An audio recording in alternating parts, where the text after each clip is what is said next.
Hello, আমি সেতুতি। আমি সৌভিক। আমরা সোনি লিভে আনদেখি সিরিজটি কমপ্লিট করলাম এবং সেটা নিয়ে কিছু কথা বলবো বলে চলে আসলাম। তো এই ওয়েব সিরিজটার 3খানা সিজন রয়েছে, আমরা সবগুলোই দেখে ফেলেছি। পার সিজন 8টা করে এপিসোড রয়েছে এবং এপিসোডগুলোর লেন্থ অ্যাভারেজ 35 to 40 মিনিটস, একটু একটু ভ্যারি করতে পারে। তো এর কাস্টের মধ্যে প্রচুর লোকজন রয়েছে। ইম্পর্টেন্ট ক্যারেক্টার্সের মধ্যে, যাদের মধ্যে মেইন একটা কন্টেন্ডার যারা আর কি, তারা রয়েছে সূর্যা শর্মা এবং দিব্যেন্দু ভট্টাচার্য এবং আরো প্রচুর লোকজন রয়েছে। তো আমরা এর ভালো এবং খারাপ দিকগুলোতে আসবো। অল্প করে আগে গল্পটা খানিক বলে দেওয়া যাক যে মানালিতে রিঙ্কু আটোয়াল এবং আটোয়াল ফ্যামিলির একটা বেশ বোলবালা চলে দেখানো হচ্ছে যে তারা বিভিন্ন ধরনের বিজনেস তাদের রয়েছে, হোটেল বিজনেস রয়েছে এবং কিছু আন্ডারওয়ার্ল্ডের সাথে কানেকশনও রয়েছে। তারা টুকটাক মাঝে মধ্যে খুন খারাপিও করে, কিছু ড্রাগস রিলেটেডও বিজনেস করে এবং মানে একটা ফার্মা কোম্পানির সাথে তাদের এরকম কিছু ইলিগাল কারবার রয়েছে এবং তারা প্রচন্ড ধনী, প্রচন্ড ক্ষমতাবান এবং ল অ্যান্ড অর্ডারকে তারা পকেটে রেখে ঘুরে বেড়ায়, এরকম ধরনের একটা ব্যাকগ্রাউন্ড দেখানো হচ্ছে। তো এই যে ফ্যামিলি, তাদের একজনের বিয়ে হবে বেসিক্যালি। সেই বিয়েতে সুন্দরবন থেকে দুজন ডান্সার আসবে এবং এরা এতই মানে মদ ফদ খেয়ে আর কি, হ্যাঁ, এদের দেখানো হচ্ছে কালচারটাই খুবই অদ্ভুত টাইপের।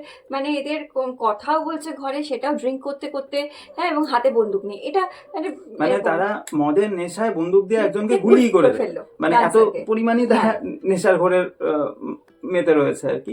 তো ইভেনচুয়ালি সেই যে একজন ডান্সার মারা যায়, তার একটা বোন রয়েছে, সে রিভেঞ্জ নেওয়ার চেষ্টা করবে এবং একজন পুলিশ অফিসার যে দিব্যেন্দু ভট্টাচার্যের ক্যারেক্টারটা, সে সুন্দরবন থেকে একদম মানালিতে এসে পড়বে এটাকে ইনভেস্টিগেট করতে এবং বারংবার তারা আটোয়াল ফ্যামিলিকে ধরার চেষ্টা করবে যে তারা এই খুনটা করছে, কিন্তু ইনিশিয়ালি তো পারবেই না। এটা পুরো 3টে সিজন এই গল্প চলবে এবং আরো প্রচুর ক্যারেক্টার্স আসবে। বিভিন্ন ক্যারেক্টার এক এক সময় মানে গেম অফ থ্রোনস এর মতো একবার এই পক্ষে যাচ্ছে, একবার ওই পক্ষে যাচ্ছে, মোটিভ নিয়ে এক একজন হঠাৎ করে চলে আসছে এবং তারা ভ্যানিশ হয়ে যাচ্ছে। এরকম একটা খুবই টিপিক্যাল একটা গ্যাংস্টারের গল্প বলতে পারেন। ফ্যামিলিটাই অ্যাকচুয়ালি মানে ওরকম গ্যাংস্টার টাইপের একটা। তো এই ক্যারেক্টার গুলো বিভিন্ন সময় এও মারা যাবে আর কি। মানে একবার দিব্যেন্দু ভট্টাচার্য ভাবছে এইবার আমি একে ধরবো, মানে এই ফ্যামিলিকে হাজতের ভেতর ঢোকাবো, কিন্তু সেই মুহূর্তেই দেখা যাচ্ছে যার থ্রু হয়তো দিব্যেন্দু ভট্টাচার্য তাদের ধরতে চাইছে, তাকে এরা মেরে ফেললো। তো এরকম ভাবে একটা তীব্র কন্টেন্ডার কম্পিটিশন একটা চলে যে কে জিতবে শেষ পর্যন্ত। এটা নিয়েই গোটা 3খানা সিজন চলবে। তো এবার আমরা যদি ভালো খারাপ দিকে আসি, ভালো দিক লিমিটেডই, ওভারঅল এটা একটা ওয়ান টাইম ওয়াচ। খুব ওয়ান টাইম ওয়াচ মানে বারবারই করেই বলা, মানে এটা আপনি খুব লাইট মুডে অন্য কিছু কাজ করতে করতে দেখছেন, মানে চাইলে দেখতেও পারেন, না দেখলে কোনো ক্ষতি নাই। কিন্তু এটাকে একটা সিরিয়াস মুডে মানে একটা ভালো ওয়েব সিরিজ দেখবো সেই উদ্দেশ্যে দেখার কোনো যুক্তিই হয় না। সিরিজটার মধ্যে এই যে কম্পিটিশনটা, দিব্যেন্দু ভট্টাচার্য আর রিঙ্কু আটোয়াল যে ক্যারেক্টারটা রয়েছে এখানে, এদের এই কম্পিটিশনটা বেশ স্ট্রং আর কি। মানে এই মুহূর্তে জিতছে, ওই মুহূর্তেও জিতছে, এরকম একটা সিচুয়েশন।